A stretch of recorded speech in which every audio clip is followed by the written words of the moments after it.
Il y a des facteurs qui influencent le développement de l'être humain.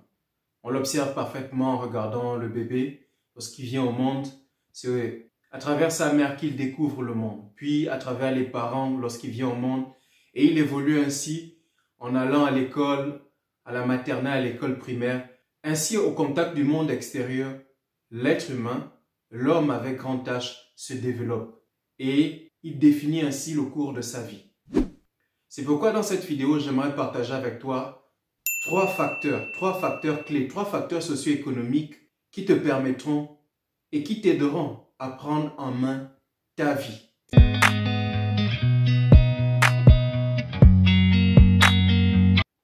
Le premier des facteurs ici que j'ai envie de te partager, c'est l'origine. En fonction d'où on vient, on sait où on veut aller. Oui, l'enfant d'un riche, lorsqu'il vient au monde, son parent est riche, papa et maman sont riches ou papa est riche. Bon, son chemin est d'une certaine manière tout tracé. Il sait qu'il peut aller dans les meilleures écoles, il sait qu'il peut recevoir les meilleures formations et d'une certaine manière, il peut hériter de l'entreprise familiale.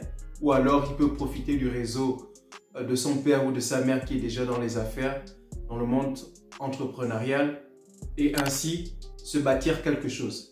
À part bien sûr quelques rares cas où certains enfants choisissent de tracer leur propre voie pour pouvoir sortir un peu de l'ombre de leurs parents. En fait, ils ont déjà tellement tout qu'ils préfèrent se tourner vers des choses plus sobres d'une certaine manière. Mais toi et moi, disons-le clairement, ton père est pauvre, ta mère est pauvre. Tu sais que tu n'as pas de choix. Tu sais que en tant que personne d'une couche sociale faible, tu as l'obligation de prendre ta vie en main, si en tout cas tu veux t'en sortir dans la vie. C'est ainsi que la plupart d'entre nous donnons tout ce que nous avons sur le plan scolaire pour pouvoir avoir des bonnes notes et avoir un meilleur emploi. C'est justement parce que tu sais que tu viens d'un milieu modeste que tu te bats pour t'en sortir. Parce que tu sais que tu as cette grande famille-là qui compte sur toi, que tu te bats pour t'en sortir, pour te hisser au plus haut sommet. Donc en ce sens, le fait d'avoir cela, cette origine-là, j'ai envie de dire modeste, tu ne peux pas te permettre, je ne sais pas, de t'amuser avec ta scolarité. Tu ne peux pas te permettre de t'amuser avec ce que tu entreprends dans la vie. Parce que tu sais que ta réussite signifie la réussite d'une famille, que ta réussite signifie la réussite d'un village, d'une province, d'un pays, d'un continent. C'est aussi en raison de l'origine, de son origine, qu'on est quelque part forcé de prendre sa vie en main. Je vais t'expliquer ce que j'entends par là. C'est en venant ici en Europe, en voyant de quelle manière le continent est perçu ici, depuis l'Europe, j'ai senti la nécessité de faire quelque chose. Le discours, le narratif sur le continent, dans les médias, où on te dépeint une Afrique pauvre, on te dépeint une Afrique misérable, on te dépeint une Afrique qui a besoin d'être assistée, une Afrique qui a toujours besoin qu'on la tienne par la main, où on te dépeint dans le meilleur des cas une Afrique des safaris, une Afrique où on peut aller découvrir des choses exotiques, aller voir un lion, une girafe. Non, l'Afrique c'est bien plus que ça. Et donc c'est en raison de cette origine-là que tu te sens forcé d'agir, de prendre ta vie en main pour pouvoir changer le narratif du continent. Et c'est ce qui m'a amené à produire entre autres le second livre que j'ai écrit, Un Africain à la découverte de soi, et où je te décris le regard que l'Europe, que l'Occident porte sur l'Afrique. Je te le mettrai dans la barre de description. Et tu sens quelque part ce sentiment de révolte en toi, où tu sens qu'il faut que tu participes à ton niveau en raison de l'origine, parce que l'Afrique te colle à la peau. Déjà, au sens premier du terme, parce que de façon physique, biologique, tu es africain et ça se voit, j'ai envie de le dire. Et donc, tu as besoin de changer, d'agir pour le changement de l'Afrique, d'agir pour le changement du narratif de l'Afrique, d'agir pour que l'Afrique soit perçue autrement, afin que toi-même tu sois perçu autrement. En ce sens, l'origine, déjà au niveau familial, mais aussi au niveau de la région, de l'espace géographique, nous pousse à prendre d'une certaine manière notre vie en main. Et si ça n'avait pas encore traversé ton esprit jusqu'à maintenant, je t'encourage vivement à le faire. La deuxième des choses qui t'encourage à prendre ta vie en main, à tracer ta voie pour connaître une certaine réussite socio-économique, c'est l'objectif. Ce sont les aspirations, ce sont les rêves que tu as en toi. Tu sais, quelqu'un qui a des rêves, moi je ne sais pas pour toi, mais quelqu'un qui a des rêves aura tendance à se battre pour sa vie, à se battre pour réaliser ces rêves-là. C'est vrai que la plupart des gens abandonnent, jettent l'éponge même avant d'avoir commencé.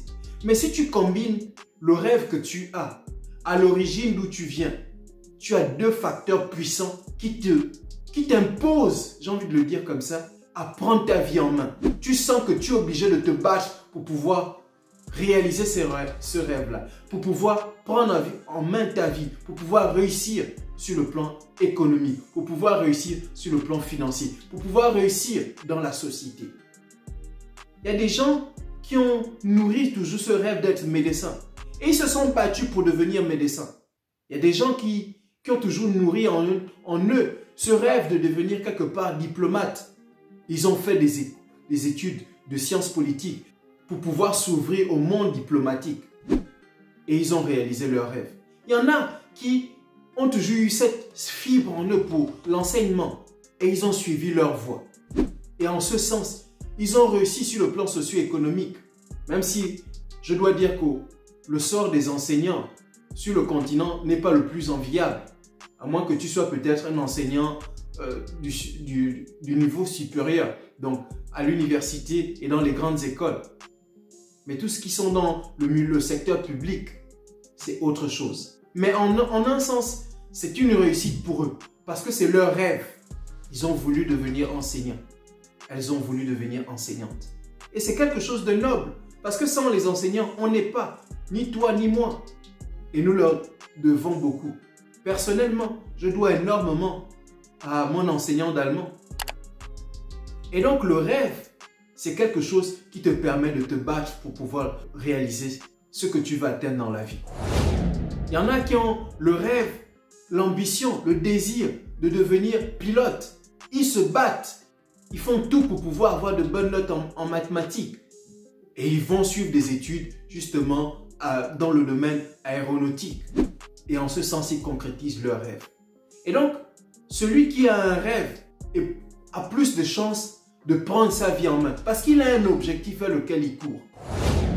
Aujourd'hui, moi, mon rêve, c'est de peser sur le plan socio-économique, d'apporter ma contribution et de façon significative en mettant en place une industrie sur le continent, en employant des gens. Ce sont des choses vers lesquelles personnellement je cours. Et je suis heureux de voir que nombreux sont des Africains, de la jeunesse africaine, qui courent vers ce rêve. Et ça m'amène comme ça au point suivant. Le point suivant, ce sont les fréquentations. Selon les gens que tu fréquentes, selon les personnes que tu fréquentes, tu peux être encouragé ou pas à prendre ta vie en main. Et j'ai envie de te dire que les fréquentations ne sont pas que d'ordre physique. Elles sont aussi virtuelles, surtout dans le monde du 21e siècle. Depuis ces 10, voire 15 dernières années, avec l'essor d'Internet, aujourd'hui, les gens vivent dans le virtuel. Et donc, tu sens que les gens que tu regardes sur Internet à longueur de journée t'influencent. Oui. Si tu passes ton temps à regarder les Kim Kardashian et autres, bon, enfin, tu connais mieux ces exemples que moi, tu m'excuseras parce que ce n'est pas trop mon rayon.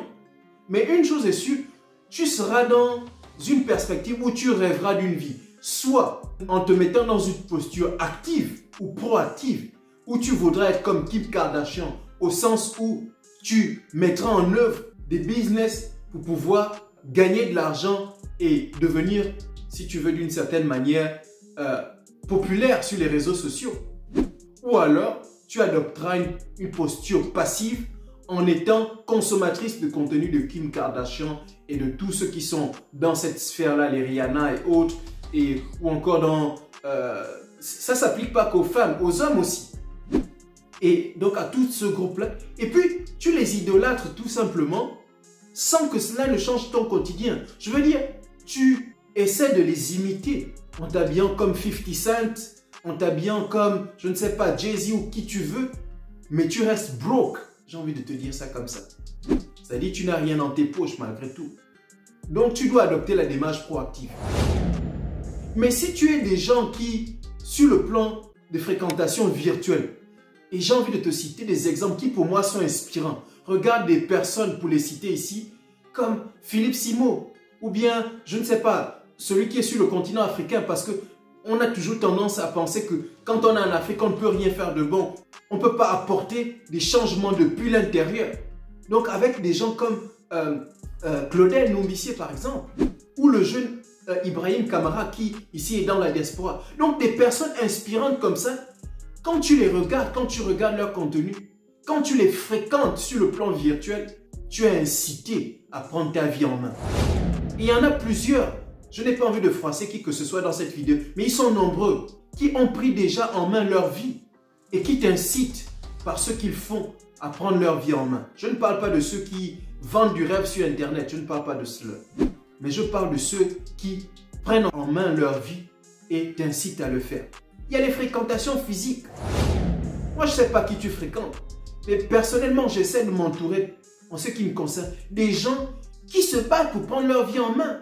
Que ce soit des personnes qui sont au pays, donc en Afrique, que ce soit des personnes qui sont ici en Europe. Les gens que je fréquente, mon frère, ma soeur, ce sont des gens qui, eux, veulent s'en sortir dans leur vie. Et donc, quand vous avez des conversations, vous parlez des choses comme comment est-ce que tu t'es organisé sur le plan de tes finances ce mois? Combien est-ce que tu as mis de côté? Quel est le projet sur lequel tu es en train de travailler? Comment est-ce que le business que tu as lancé au pays est en train d'évoluer? Quelles sont les personnes que tu peux me recommander pour pouvoir mettre en place tel projet? Ce sont des conversations comme ça que tu as avec ce type de personnes. Et donc, en ce sens, les fréquentations que tu as, qu'elles soient virtuelles ou qu'elles soient physiques, t'incitent à prendre ta vie en main. Et tu as besoin donc d'intégrer ces 3 facteurs socio-économiques là pour t'aider toi-même à prendre ta vie en main. C'est une petite vidéo que je voulais te partager pour t'inciter à prendre ta vie en main. Parce que personne ne peut aider qui que ce soit s'il ne s'aide pas lui-même. C'est après t'être aidé toi-même que tu pourras aider les autres. Et tu sais que tes parents ont besoin de toi. Tu sais que tes parents ont besoin de toi. Au moins pour leur envoyer l'ascenseur. Tes parents t'ont envoyé à l'école. Ta maman t'a mis au monde. Ton père t'a mis au monde. Tes frères et sœurs ont besoin de toi. Ton continent a besoin de toi. Les enfants que tu es en train de faire ont besoin de toi. Toi-même, tu as besoin de toi. Dans le sens où tu veux vivre aussi de façon aisée et épanouie. Donc, prends en compte ces 3 facteurs et trouve en cela la motivation pour pouvoir te lancer. Donc voilà un peu ce que je voulais te proposer dans cette petite vidéo. Si le contenu t'a plu, je t'encourage à continuer à partager ce genre de vidéos. Ça encourage la chaîne et ça permet à d'autres de pouvoir aussi faire ce chemin-là où ils peuvent prendre en main leur vie. Et ensemble, nous réussirons et ensemble, nous serons une force pour d'où on vient, pour nos parents et nous pourrons réaliser nos rêves. Et enfin, nous pourrons être des Africains qui pèsent sur le plan international, sur la scène internationale. Encore une fois, c'était le trésor de Tonton Klein où je te partage du contenu motivant, pertinent, inspirant, car tu sais que la France, le continent, c'est toi, c'est moi et c'est tous ceux qui croient à l'Afrique, pour les Africains. Je te dis à très bientôt pour une prochaine vidéo. Merci de m'avoir suivi.